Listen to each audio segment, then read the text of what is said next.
Bien, je vous propose de calculer pour ces vidéos qui vont suivre la masse d'un atome, puis travailler sur la masse molaire, atomique et moléculaire.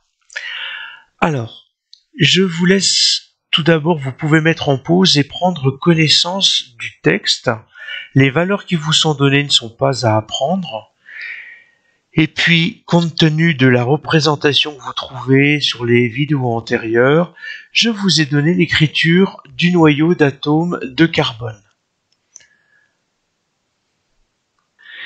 Bien, j'en ai profité pendant la lecture pour écrire la masse d'un nucléon, donc vous n'apprenez pas ces valeurs. Et compte tenu du fait qu'on est en chimie, on va travailler plutôt avec des petites quantités. Donc, je vais plutôt travailler avec des grammes, et kilo signifiant 1000, 1 km c'est 1000 mètres, donc 1 kg c'est 1000 grammes, je peux l'écrire sous la formule d'une écriture scientifique, c'est 1 fois 10 puissance 3, donc si je convertis ceci en grammes, ça me fait 1,7 fois 10 puissance moins 27, fois 10 puissance 3, le 10 puissance 3 pour kilo et des grammes. Et si je calcule moins 27 plus 3, ça me fait, je vous invite à reprendre les relations qu'il y a dans les produits de puissance. Quand je multiplie deux valeurs affectées à des puissances, j'additionne les puissances. Donc ça me fait du 1,7 fois 10 puissance moins 24 grammes.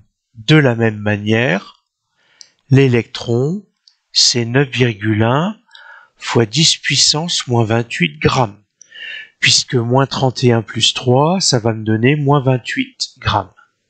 Alors, certains d'entre vous m'ont dit, mais comment est-ce qu'on est arrivé à mesurer une masse aussi petite? En fait, les chercheurs ont travaillé ensemble et ils ont mis au point un appareil qu'on appelle le cyclotron. Donc c'est un tunnel d'assez grand diamètre, à peu près une dizaine de kilomètres, qui se trouve sous les Alpes, entre la France et la Suisse, et puis on fait subir aux particules élémentaires, donc le proton, l'électron, le neutron, qu'on peut ioniser, on va leur faire subir une accélération, et quand ils vont à peu près à la vitesse de la lumière, on leur joue un mauvais tour, on leur met un écran, et on est capable de mesurer l'énergie avec laquelle ils vont s'écraser. Et souvenez-vous, lorsque vous avez travaillé la SSR, on vous a parlé d'énergie cinétique, et l'énergie cinétique est proportionnelle au carré de la vitesse, connaissant la masse. Eh bien, si je connais la vitesse et l'énergie expérimentale que j'en ai, je vais pouvoir déterminer la masse. C'est comme ça qu'on a fait.